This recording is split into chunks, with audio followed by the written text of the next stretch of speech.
Bien, alors bonjour, mesdames et messieurs. Merci une fois de plus de continuer avec nous pour fermer cette édition de cette matinée. Hier, ça avait été une journée très intense, longue, où nous avons pu écouter la multiplicité des voix, des corps, des images.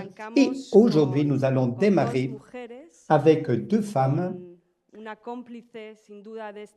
avec une complice sans doute de ce projet qui est Anne Proutot, à qui nous remercions une fois de plus de nous accompagner et qu'elle puisse nous guider dans la lecture de Camus autour de cette idée de l'été invincible que nous avons essayé de situer à travers les différentes voies et les différentes activités dans chacune d'entre nous et qui sans doute va nous expliquer beaucoup mieux en quoi consiste cet été. Et elle sera accompagnée également par l'écrivaine Kauter Ademi, dont son écriture est caractérisée par une profonde exploration de l'identité, la mémoire, la résistance culturelle, une écriture qui essaye d'éclairer la complexité de l'existence humaine et de récupérer l'importance de la culture, de la littérature comme ces formes de résistance et d'affirmation de la dignité humaine. Son engagement avec la littérature comme un outil de réflexion et de critique sociale la situe sans doute dans une tradition littéraire que de même que Camus recherche éclairer les sombres de la société et encourager une compréhension beaucoup plus profonde de la condition humaine. Donc, je vous laisse avec toutes les deux. Merci beaucoup.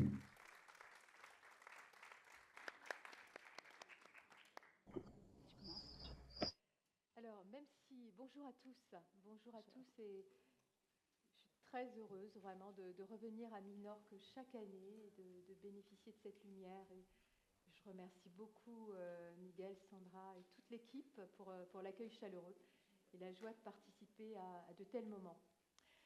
Alors, même si on n'a pas lu l'œuvre de Camus, on connaît cette formule de l'été invincible. La phrase dans son intégralité est la suivante. Au milieu de l'hiver, j'apprenais enfin qu'il y avait en moi un été invincible. Camus est un artiste, c'est ainsi qu'il aimait se dénommer, et c'est souvent à travers la création d'images poétiques, qu'il a aimé transmettre des éléments de sa vision du monde. Alors pour en parler, je vais m'appuyer sur deux grands essais de Camus, Noces et L'été, donc d'où la citation est extraite. Alors je vous propose de revenir ensemble à l'origine de cette image. Il faut d'abord retourner à l'un des premiers textes de Camus, Noces, qui est paru en 1938 chez l'éditeur Charlot, Edmond Charlot, sur lequel Kauter a imaginé un très beau roman qui s'appelle Nos richesses. Un clin d'œil au nom de la librairie de cet homme, Charlot, qui a fait beaucoup pour la vie intellectuelle et artistique algérienne. Alors, dans Noces, il est d'abord question de Tipaza, cette ville romaine qui plonge dans la Méditerranée, qui est située à 70 km d'Alger. Camus écrit qu'il s'y rend chaque dimanche, il se promène face au mont Chenois, il se perd dans les odeurs des fleurs, de la végétation. Il se baigne aussi. C'est un paysage qui est surchargé de richesse, de beauté, et c'est vraiment, Tipaza, un écrin pour ses réflexions. C'est là qu'il prononce cette phrase qui est inspirée de saint Augustin. Je comprends ici ce qu'on appelle gloire, le droit d'aimer sans mesure. Et aujourd'hui, si on se rend à Tipaza, on peut découvrir cette stèle, une stèle de pierre sur laquelle cette phrase est gravée. Elle rend compte d'une expérience d'être au monde, de ferveur, d'exaltation. Et comme l'écrit Camus, il aime sentir le jus doré du monde couler sur ses lèvres. Il a 20 ans. Il est fier de ce bleu, de ce jaune du soleil. Ce n'est pas toujours facile de retrouver sa mesure profonde, écrit Camus, mais à Tipaza, il se sent proche de lui-même, il se sent lui-même. Et en même temps, toujours conscient de sa précarité, de sa fragilité, de cette médaille qu'est la vie, qui comporte une face en droit, une face en vert, lui-même étant vraiment tourné vers la quête du bonheur, mais en même temps ayant connu la grande pauvreté, traversant la maladie, la tuberculose, il témoigne en fait de cette double expérience contradictoire du monde. Donc Tipaza, on le sait dès ce premier texte, c'est le lieu qui donne du courage, le lieu où on reprend des forces, un lieu qui porte en lui des possibles. La formule « été invincible », elle apparaît donc plus tard, beaucoup plus tard, dans le recueil intitulé « L'été », qui est publié en 1954. Albert Camus, dans une sorte d'introduction à l'été, qualifie ce recueil de solaire comme l'été des Janos. Donc, c'est-à-dire que Camus fait toujours le lien entre ces deux ouvrages très courts. Et d'ailleurs, dans l'édition française Folio, souvent vous les trouvez ensemble, Noces suivies de l'été. Si vous avez envie de les acheter, ils sont vraiment très très courts. Et il dira aussi qu'il y a un fil d'or qui rattache Noces à l'été. Et à propos du titre de l'essai, L'été, un des amis de Camus qui s'appelle Claude de Fréminville, écrit qu'il s'agit peut-être d'exprimer la saison essentielle de la Méditerranée, l'été, vers quoi Camus se tourne, mais aussi peut-être l'été comme la saison de la vie qui est celle de Camus désormais, quand il revient à Tipaza en 1952. Et effectivement, dans Retour à Tipaza, donc c'est le 7e texte de l'été, où il sera question de l'été invincible, c'est le retour d'un homme, d'un narrateur qui a vécu, d'un homme qui a vieilli, d'un homme qui n'a plus 20 ans. En effet, le voyage à Tipaza, dont il rend compte, s'est passé cette fois-ci en décembre 1952. Camus a presque 40 ans. Donc 40 ans, évidemment, pour moi, ça me semble très jeune, mais une étape est déjà franchie. Et c'est un texte, Retour à Tipaza, qui montre vraiment le passage du temps. Et quand il revient à Tipaza, Camus a traversé beaucoup d'événements personnels, le départ de l'Algérie, l'entrée dans le milieu intellectuel parisien, la grande notoriété avec le succès de L'étranger, puis celui de La Peste, une certaine reconnaissance dans le milieu théâtral et aussi dans le journalisme. C'est fou tout ce qu'il a fait à travers la revue Combat. Et puis, en 1951, la sortie de L'Homme révolté, avec la grande rupture avec Jean-Paul Sartre, qui va le laisser très amer, très désabusé, très triste. Donc, quand il revient à Tipaza, en décembre 1952, il a fait l'épreuve de la vie et continue de faire face à l'adversité. Alors, dans Retour à Tipaza, il choisit comme épigraphe, comme citation du démarrage, une citation de Médée d'Euripide. Tu as navigué d'une âme furieuse, loin de la demeure paternelle, franchissant les doubles rochers de la mer, et tu habites une terre étrangère. Donc c'est une citation qui est comme un prélude, qui suggère le sentiment d'exil que Camus rencontre très tôt. Le retour à Tipaza, c'est un retour aux sources, c'est un retour à la mer natale. Et dans ce texte, donc, il résume d'abord les expériences de jeunesse présentes dans Noces, dont je vous ai parlé tout à l'heure. Puis, c'est le registre de la déception qui domine, parce qu'il découvre une ville qui est boueuse, parce qu'il a beaucoup plu les jours précédents. Il découvre une ville qui est désormais entourée de barbelés, qui ne correspond plus du tout à l'éclat du passé, mais soudain, le miracle s'accomplit. J'écoutais en moi un bruit presque oublié, comme si mon cœur arrêté depuis longtemps se remettait doucement à battre. Donc malgré le temps, malgré les vicissitudes de la vie, ce lieu n'a rien perdu de sa fraîcheur et agit comme une source d'inspiration, comme une source de joie inépuisable. Et je cite le fameux passage, « Je retrouvais ici, donc à Tipaza, l'ancienne beauté, un ciel jeune, je mesurais ma chance. Comprenant enfin que dans les pires années de notre folie, le souvenir de ce ciel ne m'avait jamais quitté. C'était lui qui, pour finir, m'avait empêché de désespérer. J'avais toujours su que les ruines de Tipaza étaient plus jeunes que nos chantiers ou nos décombres. Le monde y recommençait tous les jours, dans une lumière toujours neuve. Ô lumière, c'est le cri de tous les personnages placés dans le drame antique devant leur destin. Ce recours dernier était aussi le nôtre, je le savais maintenant, au milieu de l'hiver. J'apprenais enfin qu'il y avait en moi un été invincible. » Alors, l'été invincible, ce n'est pas du tout l'été tout court. C'est un été qui porte en lui le combat, la conquête, un acte d'une certaine manière volontaire. ce que Camus n'avait qu'à se contenter finalement de recevoir dans sa jeunesse, il lui faut maintenant le conquérir. Et le texte se déploie sur quelques pages, c'est très court, 4-5 pages, mais j'ai essayé de puiser quelques réflexions qui résonnent avec le fait, ce magnifique thème qui nous a été donné, d'installer en soi et autour de soi cet été invincible. Alors, qu'est-ce qu'écrit Camus ? Alors tout d'abord, il dit « garder intacte cette fraîcheur ». Il dit le souvenir de cette fraîcheur, ne pas laisser la vie nous épuiser, nous assécher. Il écrit dans Retour à Tipaza, « c'est que le sang, les haines décharnent le cœur lui-même.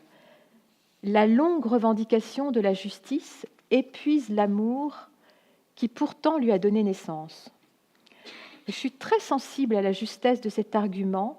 Il ne suffit pas d'être révolté, de combattre pour être dans le vrai. Il faut se souvenir constamment de pourquoi on lutte. Au service de quoi ? Pour ne pas perdre le sens. Et c'est à mes yeux, par exemple, le symbole de la baignade que prennent ensemble dans le roman La Peste, Tarou et Rieux, qui sont deux combattants de premiers ordres, qui prennent le temps de célébrer l'amitié en prenant un bain, alors qu'à côté, la peste fait rage. Et c'est le sens, un autre exemple aussi dans la pièce de théâtre Les Justes, qui évoque aussi des jeunes révolutionnaires russes. C'est le sens de la présence de Dora, qui est l'amoureuse de Yannick, qui, au cœur de leur combat, réclame un peu de temps pour aimer, pour s'abandonner à l'amour malgré l'urgence du combat. Il s'agit aussi de conserver l'émerveillement, la capacité à être surpris. Camus écrit « Un jour vient où, je cite, « à force de raideur, plus rien n'émerveille ». Après les journées de pluie à Tipaza, le soleil qui se fraie un passage dévoile un paysage neuf. Et Camus écrit « Du ciel descendait une lumière vibrante qui donnait à chaque arbre un dessin sensible, une nouveauté émerveillée. La terre, au matin du monde, a dû surgir dans une lumière semblable. » En fait, souvent, Camus aime à évoquer le temps de l'origine, non pas pour se tourner stérilement vers le passé, d'une manière nostalgique, finalement, on n'apporte pas grand-chose, mais pour retrouver cette vivacité de l'origine, pour vivre, ça c'est important, chaque moment présent comme étant à l'origine, sans être blasé. Par ailleurs, Camus réfléchit aussi, c'est toujours dans Retour à Tipaza, à deux verbes qui peuvent paraître tout simples et évidents, les verbes aimer et admirer. Mais je pense que ces verbes ouvrent aussi un chemin. Et chez Camus, ce verbe admirer revient régulièrement. D'ailleurs, l'œuvre de Camus dans son entièreté, manifeste en général un sentiment de reconnaissance, de dette même, avec une aptitude naturelle chez cet auteur à reconnaître l'autre dans ce qu'il a de beau. Notamment, par exemple, les écrivains qu'il admire, Roger Martin Dugard, Dostoïevski, René Char, par exemple. Artiste, écrit-il dans la préface à l'envers et l'endroit, j'ai commencé à vivre dans l'admiration, ce qui, dans un sens, est le paradis terrestre. Les êtres que j'ai aimés ont toujours été meilleurs et plus grands que moi. Et même dans ces carnets, qui sont des journaux de création à tonalité intime, des lieux de confidence, il y a très peu de place pour le dénigrement, davantage pour témoigner de son admiration. Et cette même reconnaissance, il l'exerce aussi à l'égard des gens humbles, à l'opposé du milieu littéraire. Ce sont les mêmes termes qu'il reprend dans Le Premier Homme pour dire la préséance des siens. Ils étaient et sont plus grands que moi, écrit Camus. Enfin, dans Retour à Tipaza, je retiens cette dernière injonction que Camus se fait à lui-même, et je pense qu'il a sa valeur aussi par rapport à notre thème. J'aimerais justement ne rien éluder et garder exacte une double mémoire. Oui, il y a la beauté et il y a les humiliés, quelles que soient les difficultés de l'entreprise, je voudrais n'être jamais infidèle ni à l'une ni aux autres. Cette double fidélité, cette double mémoire, il l'incarne jusqu'au prix Nobel, où il évoque comme mission d'artiste, je cite, de faire retentir le silence des humiliés. Ou encore jusqu'au premier homme, bien entendu, où il se sent prêt à mettre au centre les humbles qui sont les siens de ce milieu d'anonyme où il a grandi et où il a beaucoup reçu. Donc cette double fidélité, elle est très emblématique de la tension camusienne, de son charisme premier, qui éclaire, à mon avis, la manière dont on peut installer un été invincible entre nous dans un espace réellement inclusif, un espace qui n'oublie personne.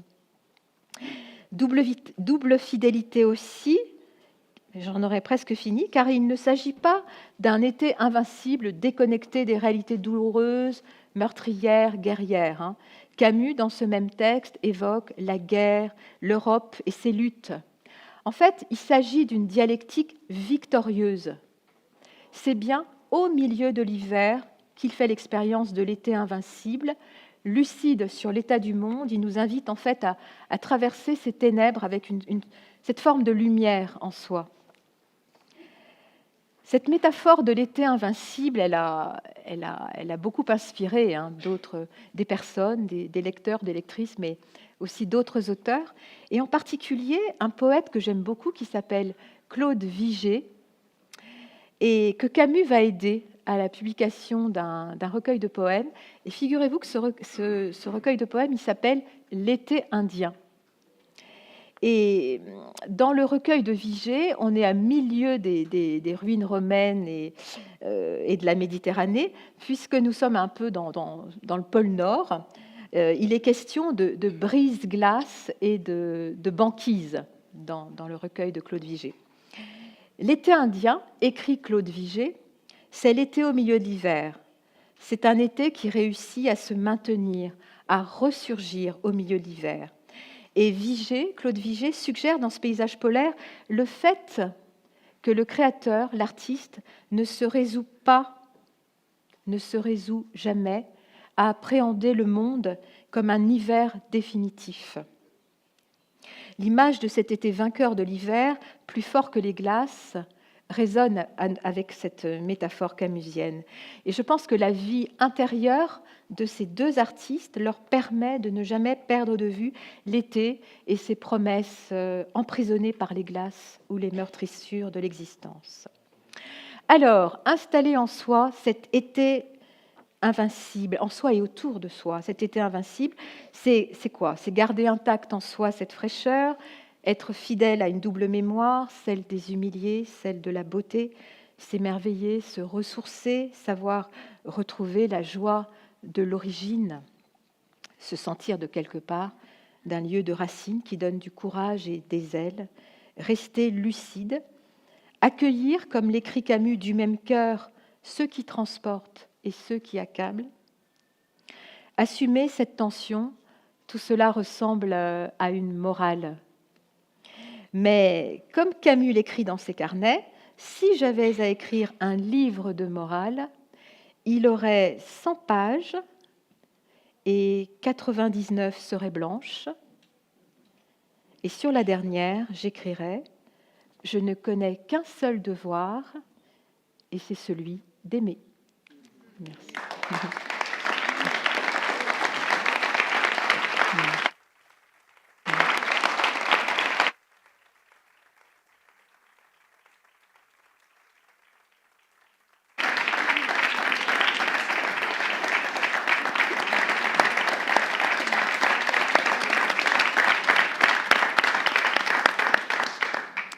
Bonjour, hola. Alors, quand on demande à deux personnes de travailler sur le même thème, le risque, c'est d'écrire la même chose. Alors, pas tout à fait. Et j'ai eu la chance de passer en premier. C'est dur de passer derrière toi. Alors, la bonne nouvelle, c'est que ceux qui sont arrivés en retard, ce ne sera pas une redite. Pour les autres, la répétition fixe la notion. Alors, on n'a pas écrit exactement la même chose, je vous rassure, mais tu verras qu'au moins au début, il y a quelque chose qui se ressemble. Bonjour, déjà, je vais me présenter. Je m'appelle Kauter Adimi, je suis écrivaine, je suis algérienne. J'ai grandi en Algérie, j'ai vécu une grande partie de ma vie en Algérie et j'habite depuis quelques années à Paris. Et je suis très contente d'être en Espagne. C'est un pays qu'on aime beaucoup en Algérie. Alors, installé en nous et entre nous cet été invincible. Au milieu de l'hiver, j'apprenais enfin qu'il y avait en moi un été invincible. Alors, cette phrase si célèbre, tirée de Retour à Tipaza, nous réunit aujourd'hui. Et Retour à Tipaza est sans doute l'un des plus beaux, des plus poétiques textes de Camus. Et je dis cela en écrivaine, pas en styliste, pas en spécialiste de Camus comme l'est Anne. Je dis cela sans aucune objectivité et je dis cela car j'ai la chance de retourner souvent à Tipaza. Et que ces retours, au milieu des ruines, de la mer, face à la petite montagne du Chinois, à chaque fois m'émeut profondément.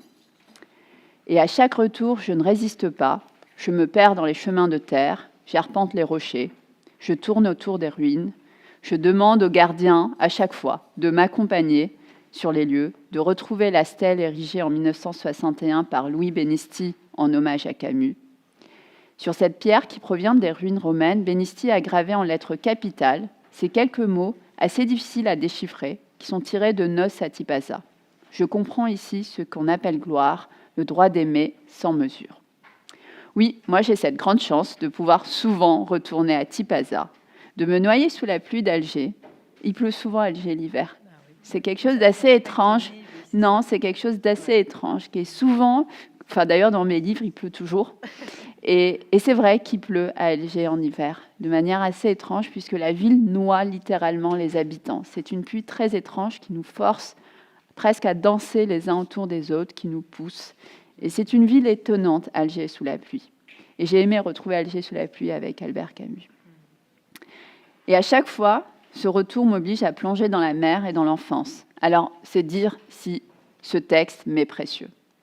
C'est dire aussi si à chaque fois que je le relis, j'ai le sentiment d'en ressentir plus grandi, plus optimiste, plus forte, plus convaincue que la joie, notre joie à tous, est la plus belle réponse à l'obscurantisme, au pessimisme et aux politiques actuelles. J'aime cette idée de joie.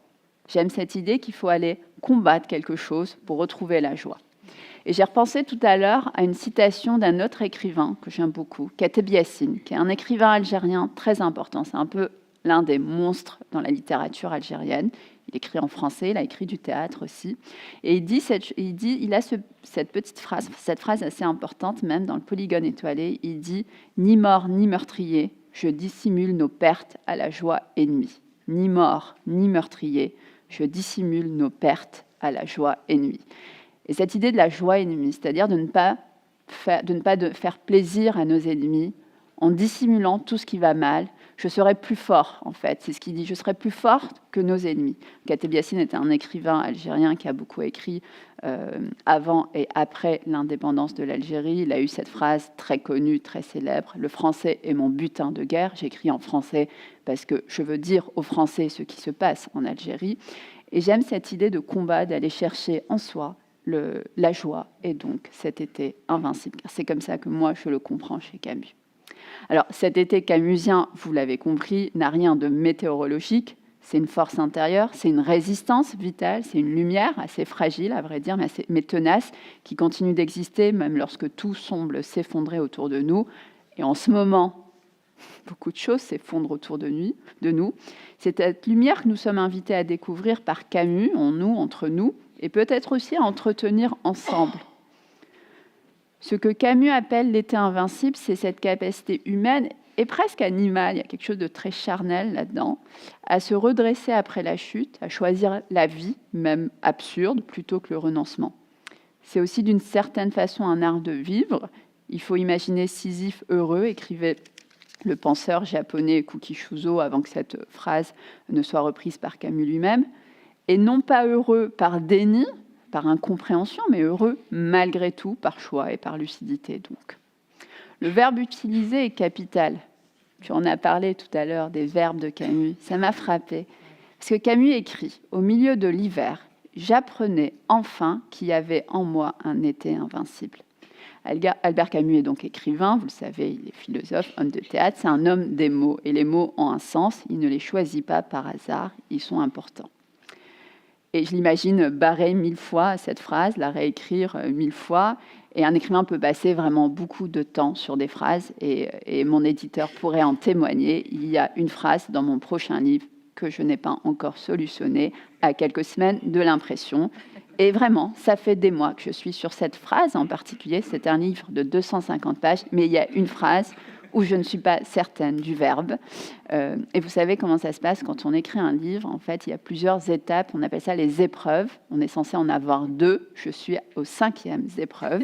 C'est-à-dire qu'on imprime le livre comme il sera imprimé en librairie. Vraiment, il est mis en page, maquetté, corrigé. Ça y est, il est censé partir en impression définitive. Je suis à la 5e. Je reçois les dernières, entre guillemets, épreuves lundi. Ce ne seront pas les dernières. Il y aura d'autres épreuves. Et vraiment, cette idée du verbe, donc, est importante. On ne peut pas passer dessus en se disant « c'est rien ». Non, ce n'est pas rien. Albert Camus dit « j'apprenais ». C'est le verbe « apprendre ». Alors, j'ai regardé avant de venir dans le dictionnaire. Alors, je sais ce que signifie « apprendre » et vous savez ce que signifie « apprendre », mais je voulais une définition du dictionnaire. Le dictionnaire se perd, c'est un grand dommage. Apprendre signifie acquérir par l'étude, par la pratique, par l'expérience, une connaissance, un savoir-faire, quelque chose d'utile. Camus ne dit pas « j'ai trouvé en moi », ni « j'ai découvert en moi », ni « j'ai réalisé ». Il s'agit bien d'un apprentissage par l'expérience, par la vie.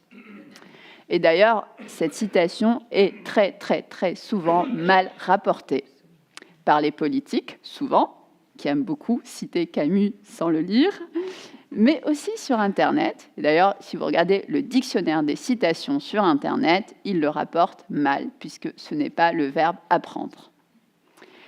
Et vous verrez, il y a plein de variantes sur Internet. Et moi, je trouve ça super. Je trouve que c'est très rassurant qu'à l'ère de l'intelligence artificielle, où tous les géants du numérique nous expliquent que bientôt, nous n'aurons plus besoin ni de nous parler, ni de réfléchir, ni d'apprendre, puisque plein de robots le feront pour nous. Moi, je trouve que c'est rassurant de constater qu'il est nécessaire, impératif même, de revenir au texte, à l'objet tangible, pour vérifier ce que l'auteur a réellement écrit.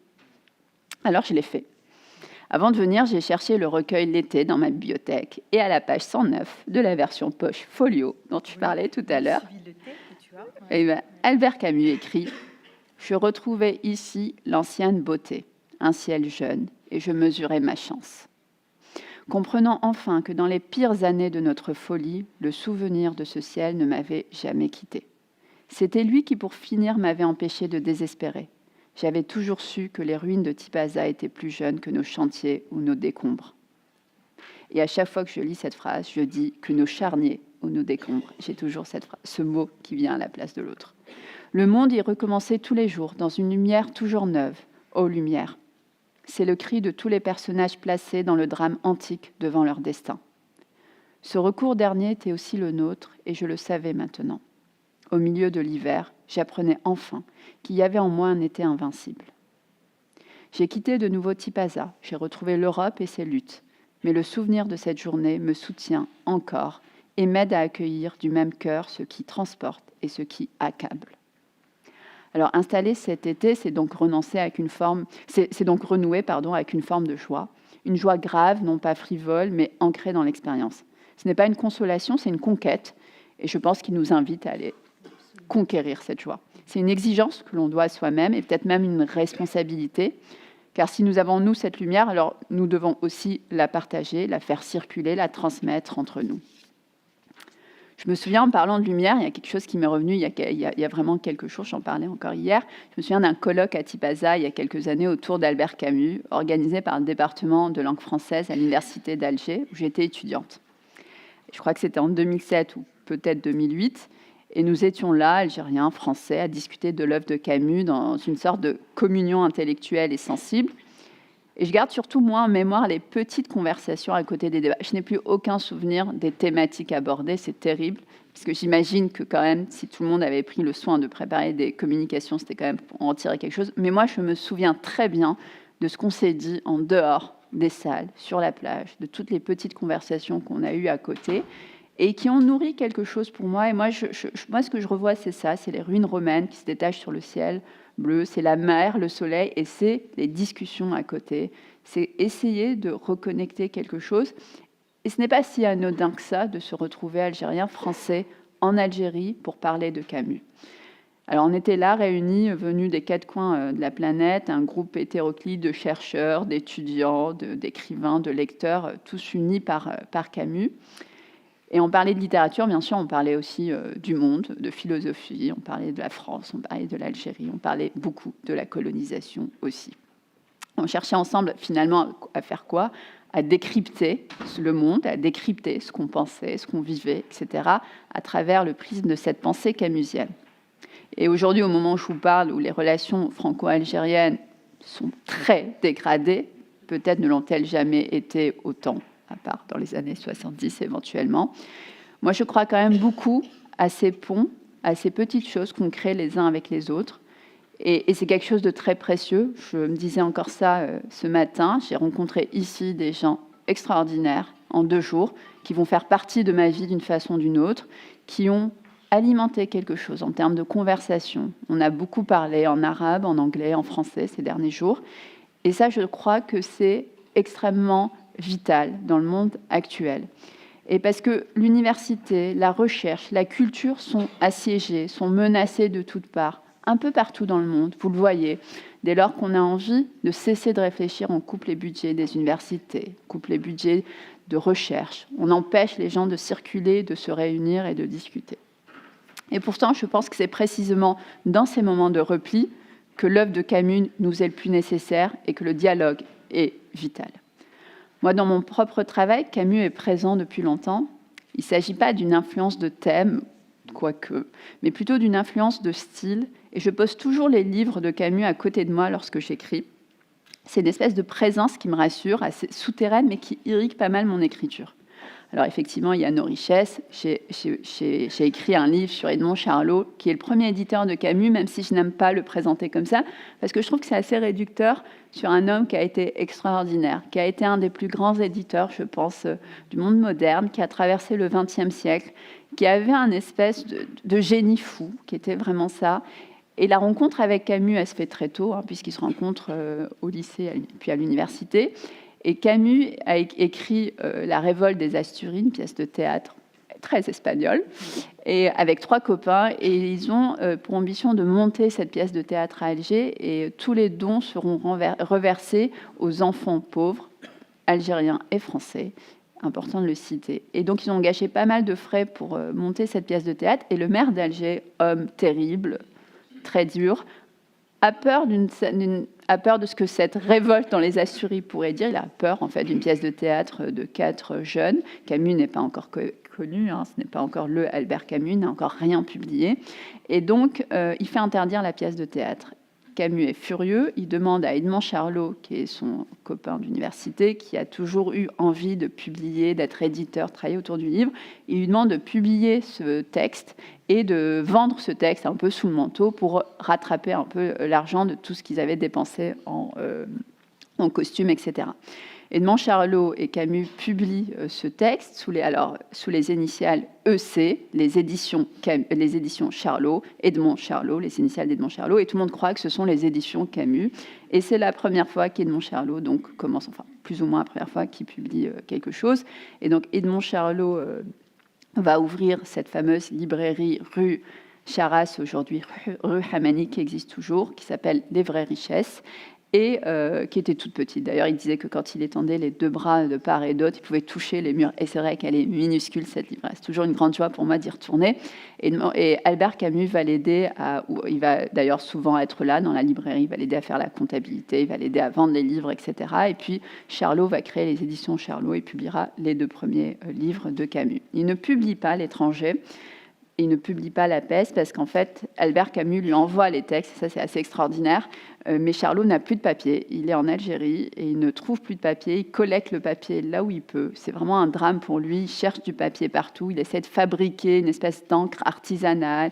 Il broche les livres comme il peut. Et c'est des objets fascinants ce qu'il arrive à créer. Mais c'est épouvantable. Ça fait des trous partout. L'encre ne tient pas. Et il est sous la censure de Vichy. Et donc, il dit à Camus, je ne peux pas te publier. C'est extraordinaire, mais je ne pourrais pas publier ces livres-là. Va voir un éditeur à Paris. Gallimard est toujours là. Gallimard a beaucoup de papier. Et donc, Camus rejoint Gallimard comme ça, mais il restera très fidèle à Albert Camus jusqu'au bout. Il va aider Charlot lorsque Charlot s'installera à Paris. Et c'est une relation d'amitié et de proximité extrêmement forte. Et d'ailleurs, au moment où Benisti va installer la stèle à Tipaza, à la mort de Camus, Charlot fait partie des quelques personnes présentes pour cette stèle-là. Donc effectivement, Camus est toujours très présent et la pensée camusienne pour moi. Et je reprends le fil de mon texte. Et donc, je disais, au cours de mes recherches sur Charlot, j'ai fait énormément de recherches, car Charlot, il y avait un éditeur à Pézenas extraordinaire qui avait beaucoup travaillé sur Charlot. Il a fait plein de petits livres autour de ça, mais il y avait peu de choses sur l'aventure Charlot en Algérie. Donc, j'ai passé beaucoup de temps dans les fonds d'archives. Et en travaillant sur les archives des uns et des autres de toute cette période, sur les correspondances, sur les témoignages de l'époque, j'avais trouvé une phrase de Camus qui n'est pas très connue, qui est anodine, qui peut-être n'a pas profondément marqué grand monde, mais qui pour moi a été vraiment un révélateur de ce qu'était Camus. Il dit cette phrase « Et si ce petit avait raison ?» Et pour remettre dans le contexte, c'est la guerre d'Algérie. Camus est à son bureau chez Gallimard, où il dirige une collection. Jean Sénac, qui est un poète français, algérien, fils spirituel de Camus, il considérait vraiment Camus comme son père spirituel. Il n'a pas connu son père, Sénac n'a pas connu son père. Il vient chez Gallimard, il demande à le voir. Les deux hommes se disputent. Sénac est là pour demander à Camus de prendre une position plus forte sur ce qui se passe en Algérie, sur la torture en Algérie. Il considère que la position de Camus n'est pas proportionnelle à ce qui se passe en Algérie, à la guerre en Algérie. Et les deux hommes se disputent très violemment, au point que Camus met à la porte Sénac. Sénac part en colère. Il écrira d'ailleurs cette terrible phrase « Ayant eu à choisir entre mon père et l'Algérie, j'ai choisi l'Algérie ». Et bien sûr, elle fait référence à la fameuse phrase de Camus entre sa mère et l'Algérie et la justice. Sénac part. Camus sort tremblotant de son bureau et lâche « Et si ce petit avait raison ?» Et moi, cette phrase, ces quelques mots, vraiment, je les ai trouvés bouleversants. Parce qu'il y a une capacité chez Camus à douter en permanence, à remettre en question sa propre position, à reconsidérer en permanence le point de vue qu'il a. Et je trouve que c'est là où on voit que Camus n'a jamais été un maître, un donneur de leçons. Tu parlais de morale tout à l'heure, qui assène des vérités ou une morale. Ça a été un homme traversé de contradictions, tiraillé sans cesse par le doute et en quête permanente d'une position juste pour tous. C'est un homme qui n'a cessé de s'interroger, de remettre en question, de chercher une forme de dialogue. Et donc, dans un monde aujourd'hui où les fractures identitaires, les replis, les violences se multiplient, moi je trouve que cet été invincible n'est pas un luxe, c'est une nécessité. Et c'est peut-être dans la littérature qu'on peut trouver une clé pour y accéder, pour le trouver. Et c'est important donc de lire Camus aujourd'hui. Voilà. Merci.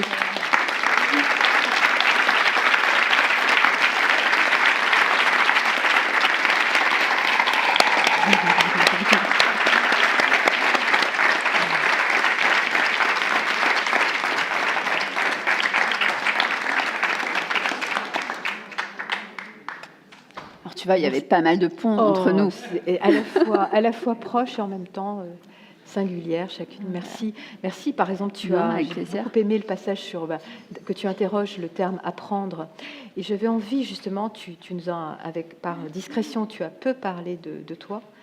Parce qu'on ne dirait pas à te voir ton visage si jeune. J'ai 39 ans. Tu as déjà beaucoup publié, Kauter. Donc, Nos richesses, ça a été le premier, mais bien... Le troisième. Ah, c'était le troisième, en fait. Ah, écoutez, comme ça que je t'ai connue. Peut-être que je ne suis pas là. Ça a été un grand succès. Tu as même eu un prix avec les lycéens. Je trouve que c'est des beaux prix. Le Renaudot des lycéens. Mais tu as dit un petit peu, quelque chose en disant que quand tu écrivais, tu avais les ouvrages de Camus autour de toi. Je veux dire, toi, et c'est beau, tu nous as donné l'exemple de ton prochain bouquin où tu hésites encore sur une phrase. Donc, on entend chez toi ce souci du langage, du mot juste, enfin, vraiment en tant qu'écrivaine, en tant qu'artiste. Et comment, justement, toi, dans ton travail d'écrivaine, tu sens ce lien avec cette installation de l'été invincible? Est-ce qu'il y a un lien? Finalement, pourquoi tu écris? Enfin, c'est la grande question, mais... C'est vraiment une question qui me plaît beaucoup, parce que mon prochain livre, donc on est entre nous, je peux dévoiler quelque chose.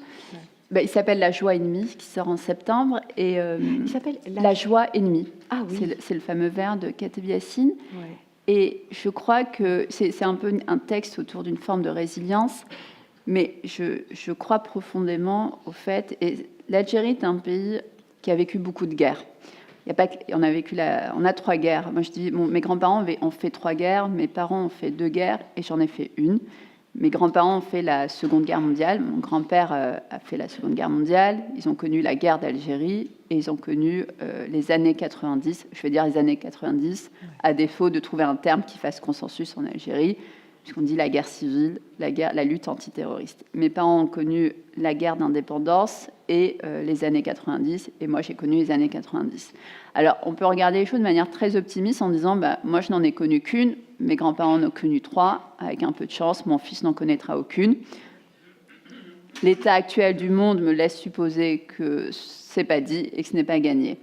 On peut regarder les choses d'une façon différente en se disant qu'on est une terre où on a eu sans cesse à lutter d'une façon ou d'une autre pour être libre et pour avoir le droit à la joie. Et moi, la joie, c'est quelque chose sur lequel je travaille beaucoup en ce moment, parce que c'est quelque chose qui ne fait pas partie de notre culture. Moi, mes parents, ils avaient 2 soucis majeurs me concernant. C'était que je reste en vie et que surtout, je ne dépasse pas d'un fil, parce que si j'étais trop différente, je risquais de ne plus être en vie. Et c'est vraiment sur ça... Alors, ma mère a eu une phrase une fois assez étonnante. Elle a dit « Moi, je ne veux pas que vous soyez heureux, je veux que vous soyez normaux. » Et alors, on peut se dire « C'est horrible, c'est une mère toxique, etc. » Mais en fait, ce qu'elle dit en dessous, c'est ce qui est important, c'est d'être en vie, pas d'être joyeux. Et elle a raison, parce que joyeux et mort, ça n'existe pas. Dans l'absolu. Mais c'est quelque chose qui donc m'interroge pas mal, c'est comment est-ce que... Et j'ai fait tout un travail là-dessus, parce que je fais une espèce d'incursion dans les années 90. Moi, j'ai presque tout oublié. De 1994 à 2007-2008, j'ai très peu de souvenirs de ce que furent toutes ces années-là et de ce que furent ces attentats. Et j'ai fait un peu j'ai fait un travail de recherche, d'archives autour de ma famille. Et j'étais persuadée que toutes ces années avaient été très dures, parce qu'en fait, c'est ce que j'en garde comme mémoire. Et je suis allée rechercher quelque chose de mon père en 1994. On revient vivre en Algérie, et mon père rêvait d'être journaliste pour plein de raisons. Il n'a pas pu l'être, très longtemps en tout cas. Mais il avait fait quelque chose, c'est qu'il avait mis une caméra sur trépied dans notre salon qui nous filmait en permanence. Ça filmait nos repas, nos jeux, nos disputes. Et il a des kilomètres de films de 1994 à 2001, où il nous filme tout le temps. Il met ça dans le salon, puis ça filme. Alors ça filme des moments parfois importants, la rentrée scolaire, la fête de l'Aïd, des anniversaires, etc. Mais c'est pas des films classiques où on a quelqu'un qui tourne. Non, c'est quelque chose qui tourne. Et puis parfois, ça nous filme. Je suis en train de lire sur mon lit, ça filme. Et donc, c'est quelque chose que je n'avais jamais eu envie de revoir, parce qu'en fait, je garde vraiment de ces années-là quelque chose de très dur. Et il n'y a pas très longtemps, je les ai fait numériser. Alors, sachez déjà que c'est très difficile désormais de faire numériser les vieilles cassettes. Il n'existe quasiment plus d'endroits pour le faire, que très peu de lieux pour le faire. Et donc, j'ai fait numériser ça. Et en fait, moi, ce que je vois, c'est des enfants ultra joyeux. Alors même que c'est la guerre, que mes parents vivent quelque chose d'extrêmement difficile, une inquiétude permanente, et c'est à l'opposé totalement de ce que j'en ai conservé. Mais complètement, c'est-à-dire que moi, ce dont je me souviens, c'est une inquiétude permanente également. Celle que mes parents ne rentrent pas parce qu'ils auraient été tués dans un attentat, celle d'être moi-même tuée dans un attentat. On a échappé à la mort à plusieurs reprises en Algérie sur ces années-là. Et donc, c'est ce que moi, je conserve, moi, l'adulte, je conserve de ces années-là. Et d'ailleurs, souvent, on m'a dit, mais pourquoi tu n'écris pas là-dessus ? Souvent, j'ai souvent dit, mais je n'ai rien de bien à en dire, donc je ne veux pas faire subir à un lecteur simplement de l'horreur. Et quand je revois ces films, je vois mes frères et moi joyeux, riants, extrêmement heureux, en fait. Et je crois que c'est ça, l'été invincible, que les enfants réussissent à obtenir. Mais c'est un peu le défi que nous lance Camus. C'est comment, en tant qu'adulte, aller le chercher, même dans une tragédie. Et alors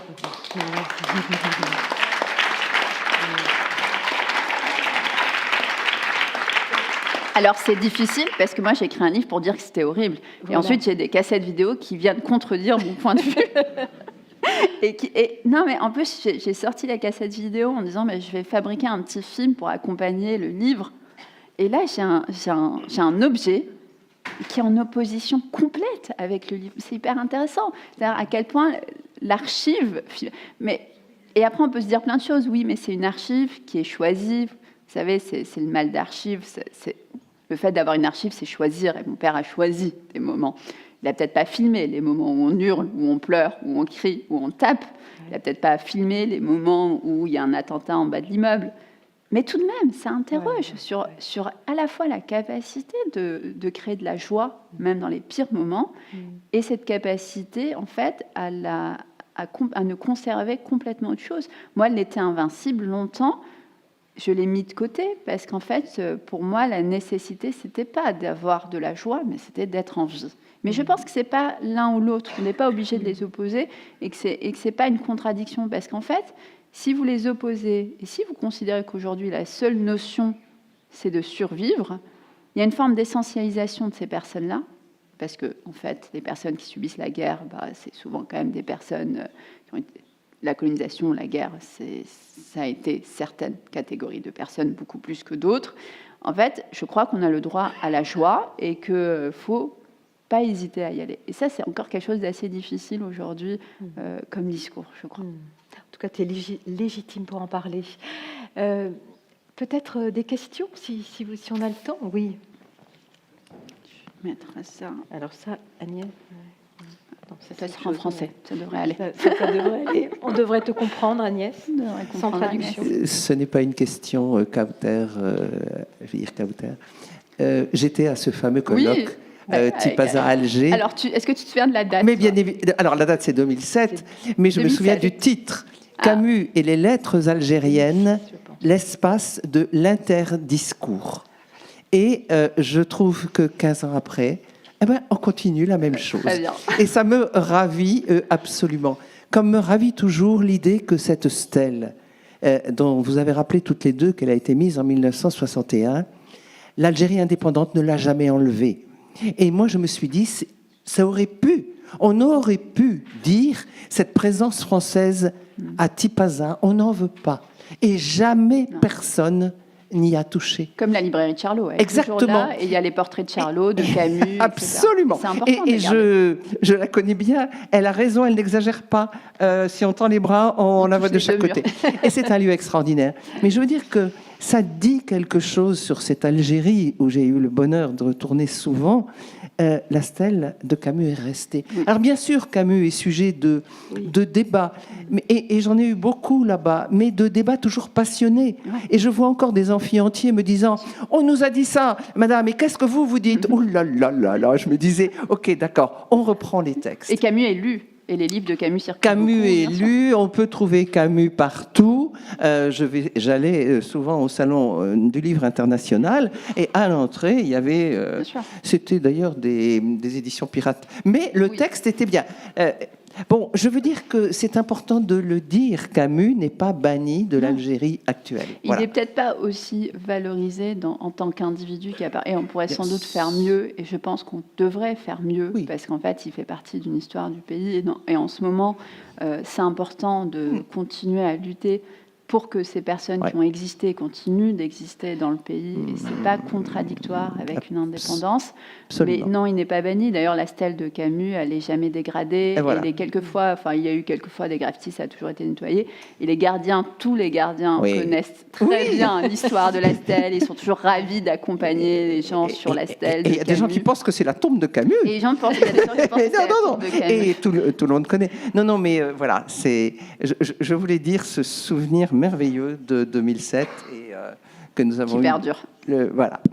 Merci, Agnès. Et une question. J'ai été très ému de vous écouter pour 2 raisons. Une raison du passé, t'es invincible. Ma jeunesse est à Tipaza. Mes parents ont suivi l'indépendance algérienne, l'ont accompagné. Et moi, sac au dos, je suis parti à Tipaza. Il y avait une auberge de jeunesse encore. Un collègue de lycée était le frère de quelqu'un qui a fait ensuite carrière à l'UNESCO, Mounir Bouchnaki, qui a mené les dernières fouilles à Tipaza. J'ai été un jeune fouilleur, jeune archéologue. J'ai été chargé de brosser les petits tessons de poterie pour reconnaître la sigillée et d'autres, dater des moments. J'allais seul là-bas, puisqu'après, on a été les premiers Européens à louer ce qu'on appelle en Algérie un bien vacant, donc une ancienne boulangerie. Dernière fois que je suis venu à Tipaza, c'était le local d'un parti politique algérien. Et j'y allais seul, en solitaire, ayant les gardiens dont tu as parlé, ayant participé aux fouilles, j'avais une petite clé, je pouvais aller parfois me balader tout seul, dormir sur la place du Forum, à la Belle Étoile, aller me baigner à Sainte-Salsa. Bref, votre conversation convoque quelque chose de, désolé, hein, de très sensible. Mais je voudrais dire pourquoi c'est d'autant plus sensible. Et ici même, en hommage à ce que vous faites, Sandra, Miguel, on se dit combien ce que vous avez inventé ici, qui est un lieu de relation, un lieu d'échange, de dialogue, de partage, de refus des guerres de civilisation, résonne fortement dans ce moment-là pour nous, entre France et Algérie. Les peuples sont amis, les peuples sont en lien, et à la fois le travail que fait la société camusienne et ce que tu fais toi-même, Kauter, l'incarne. Les peuples ont une vitalité profonde, les peuples s'entendent, les peuples s'écoutent. Et là, l'irresponsabilité des États, des pouvoirs, nous entraîne au bord d'un gouffre qui fait partie des gouffres actuels. On ne sait pas jusqu'où cela peut nous mener. Donc, si ces rencontres pouvaient lancer un appel à ces irresponsables, au nom de cette fraternité profonde des peuples, où les peuples retrouvent leur complexité, leur nuance, leur diversité. Et le peuple algérien est un immense peuple qui a beaucoup à nous dire et à nous apprendre. Pardon. Merci.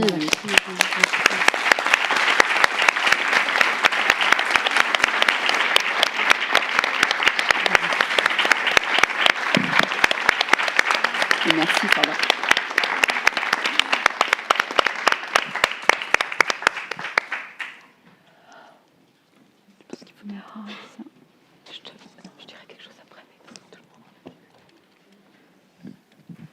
Merci Kauter pour cette intervention. Je suis moi-même algérien et je suis venu spécialement pour les rencontres ici à Menorca, les rencontres camusiennes.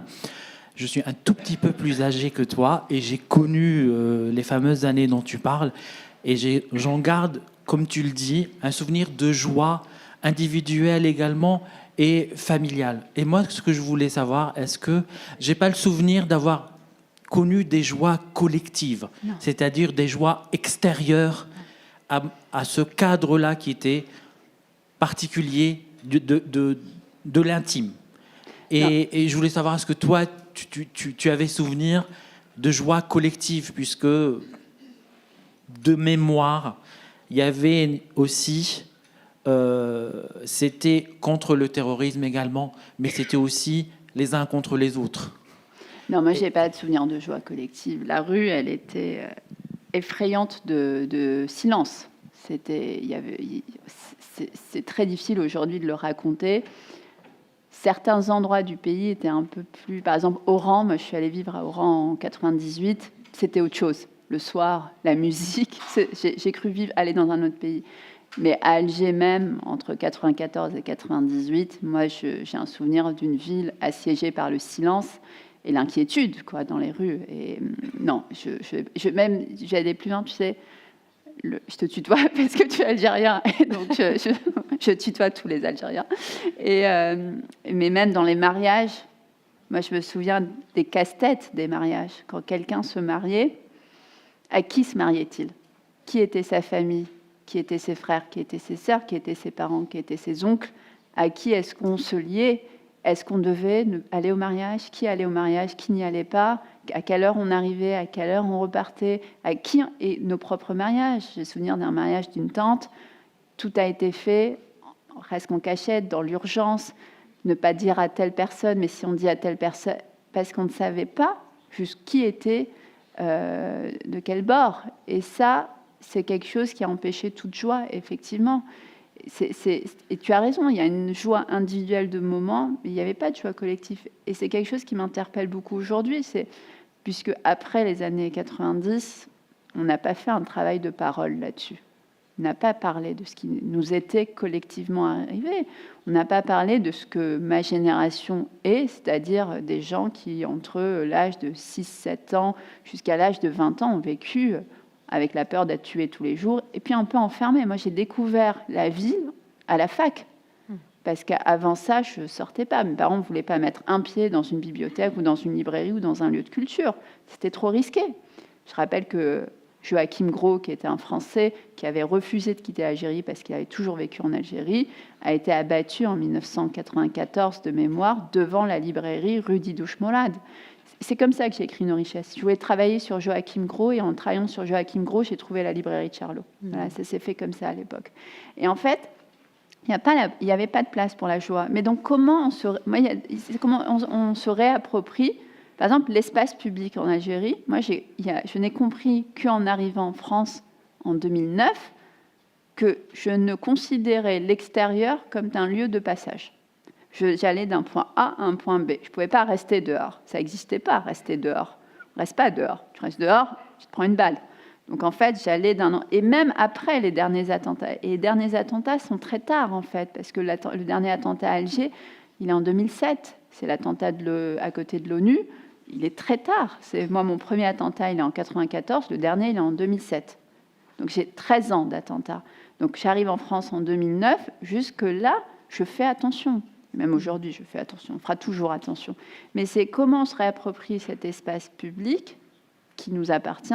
Et en tant que femme, c'est encore beaucoup plus important et difficile.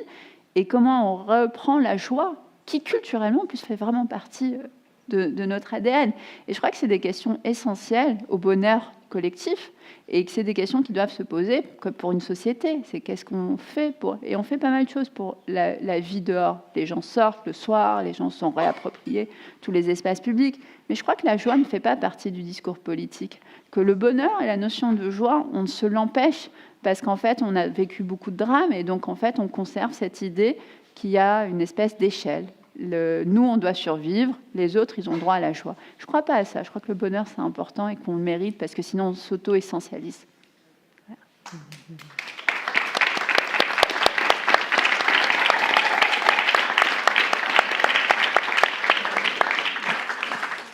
Bon, en tout cas, merci infiniment à toutes les deux, vraiment, pour... installer en nous vraiment cette joie que je crois qu'on va alimenter grâce à vos mots, bien sûr, mais à ce qui vient aussi après. Vraiment, merci beaucoup. Merci de nous avoir accueillis. Merci. Bien.